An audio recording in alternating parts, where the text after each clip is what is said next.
Hello, my beautiful souls. If this is your first time to my channel, I'm Desi and I'm sending you so much love from my heart to yours. Take it, take all of it.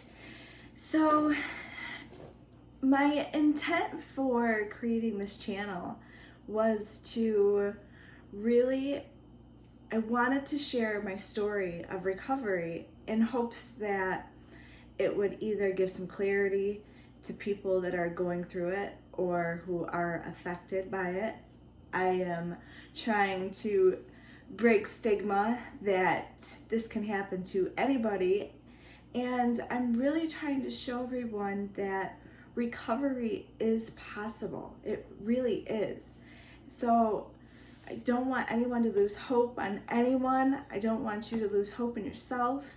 It is possible, and I am here to help you with anything that I can.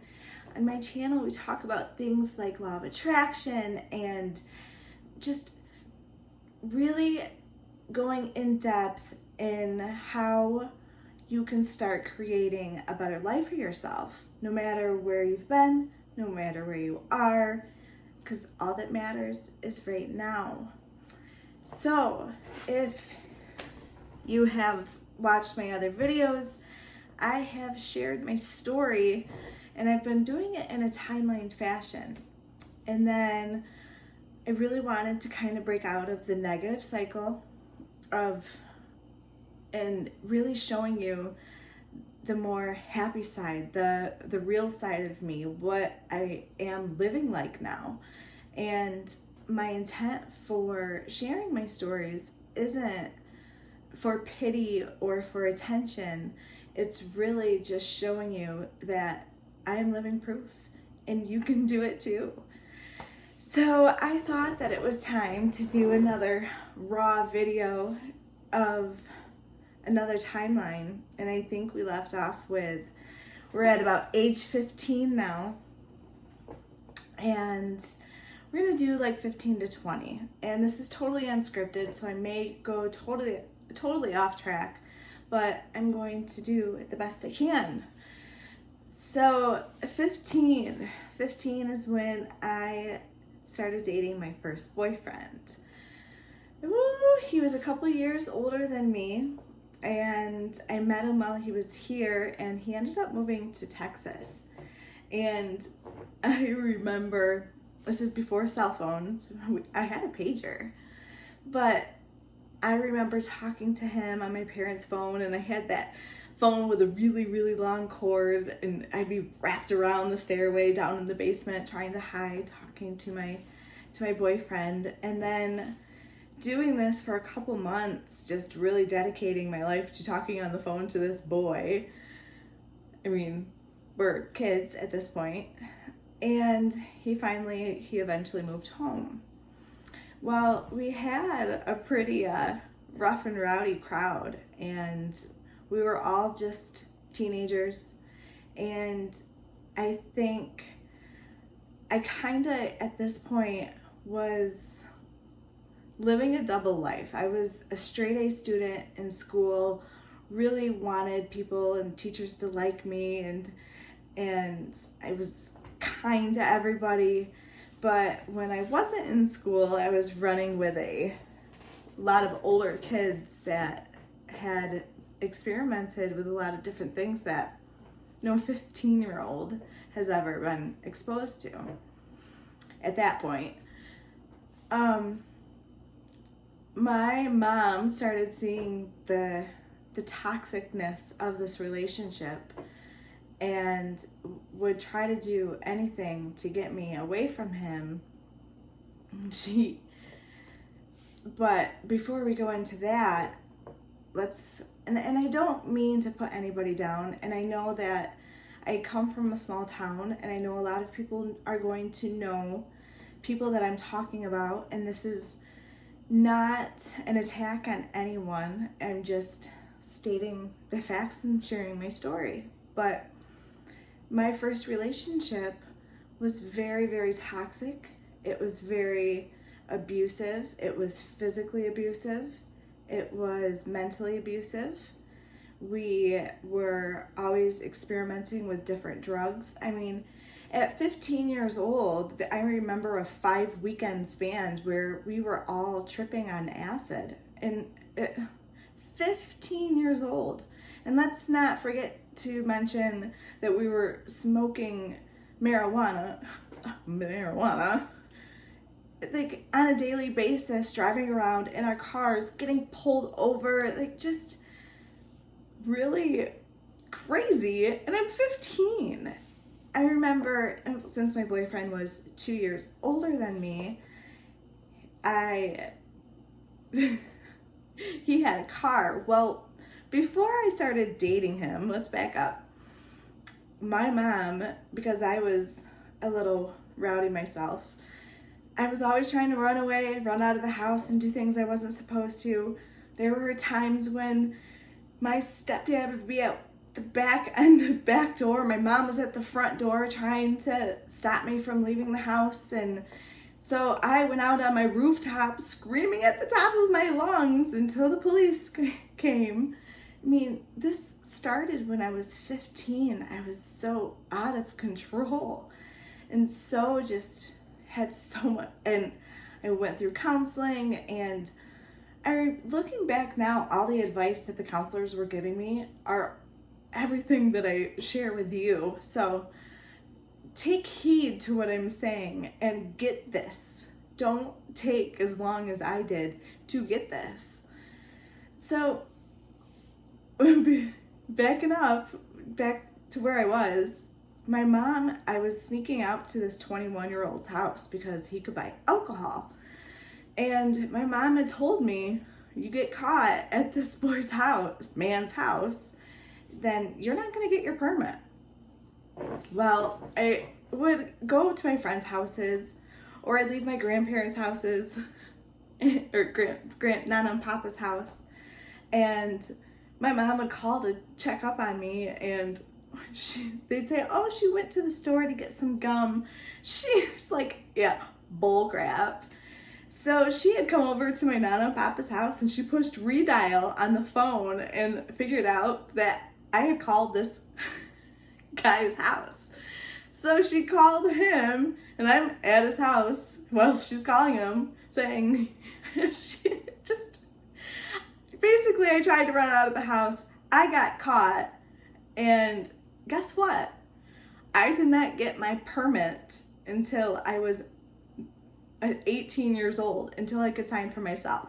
I even tried to say, okay, Dad, since my mom and dad were divorced, Dad, will you sign for me? And my mom says, you sign for her, and I'm going to take your butt to court for child support. Like, threatened him and all. Like, I was SOL.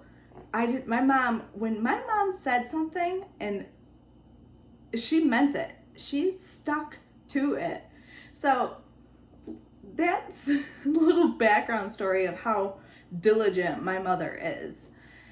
So instead, since I couldn't have my permit and I had a boyfriend that was 2 years older than me, I would take his car and drive it whenever I wanted. I mean, I think at 14 I had a friend that was trying to teach me how to drive as well. I was crazy, I think, even before I'm admitting.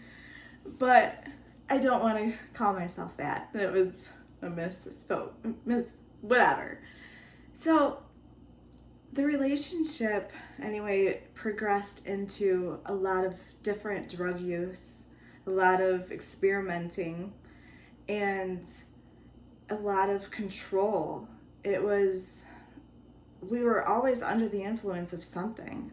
So it was very volatile. And there were moments where I would be left out in the middle of the woods, getting dropped off, being told to walk home, being spit on, being just held up, really physically abused. And there were times, since we were so young, I would stay at his parents' house and I would be screaming for help because I would be being held hostage and just screaming, somebody help me. And no one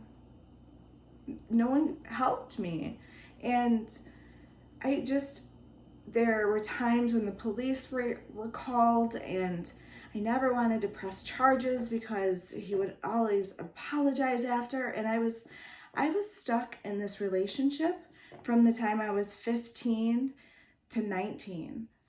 Those are such crucial years for any teenager. Those are such impressionable years.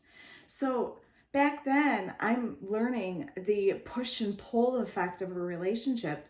And I have realized how I carried that through and how I attracted that same type of man or boy into my life for years. And I had a couple really toxic relationships.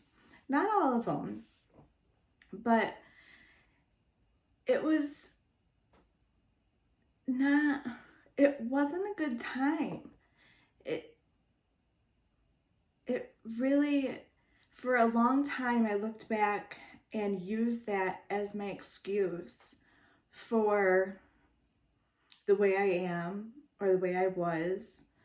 And that's not fair, because it doesn't matter. I had to break out of my bubble, and I realized that I was living, my identity was this bubble of, I came from toxic relationships, I had a substance abuse disorder, I was diagnosed bipolar. That was the identity that I kept living in. And as long as I kept repeating those stories and those thoughts and those conversations, and every time I would think them, speak them, whatever, that's what I was giving off. Those were my dominant vibrations. And like I'm going to start teaching you, which involves the law of attraction, those vibes and those feelings are going to be what you keep attracting. So I was living this old paradigm, and it took so long to finally break out of that. And it wasn't until just a few years ago. This is all new to me. But it's only been a couple years, and look where I am. Look at my lifestyle. Look how happy I am. I broke out of my bubble. I wanted to have a different identity. And that is the only way that you can start moving forward, is if we start telling ourselves a new story and start looking back at our past as not something that was damaging us or something that was so horrible. We need to take that and really, if we have to look back at it, to tell ourselves a new story, that it made me realize what I do want in my life. And it made me realize the kinds of ways that I wanted to be treated. And it started making me realize the qualities that I wanted to look for in a partner. These are all new things that I started to tell myself when I look back and have a quick thought about my past. And, I am human. I still have my moments where I am using that past to stay in a victim mentality. And, to have a victim mentality, it's so much easier, because then you have excuse after excuse as to why you're not doing this, or as to why you can't feel this. And you really have to take charge. And I did. That's what I did. I said, I am no longer this broken, damaged girl. I no longer have to identify myself as an addict. I no longer have to identify somebody who went through all these years of emotional abuse. I really wanted to expand. And I was taught and learned that I needed to start stepping out of my comfort zone. If anybody ever knew me, even just three years ago, this would not be happening. First of all, I'd be too ashamed to tell my story. I'd be too afraid that people would judge me. And now I know that even if I can touch one life, if I can inspire someone, just one person, if I can help one family member that is struggling with someone close to them, then my job is done. I'm not here to be a YouTube star. I'm not here to, I really, really want to share the knowledge and the experiences that I have gone through, so that way people can start maybe changing their perspective about people that have a substance abuse disorder, to start learning how to deal with someone that is in active addiction. Talk to me right now. Leave in the comments what it is that you need to hear. What is it that you would like? What questions do you have? What content do you want me to create? I am here to be a beacon of light, a beacon of positivity, a beacon of love and compassion. I just want to be here for you. So if this video was of if it touched you in any way, please give it a like, and please subscribe and push that bell notification so you can get notified every time I upload new content. I love you. Namaste.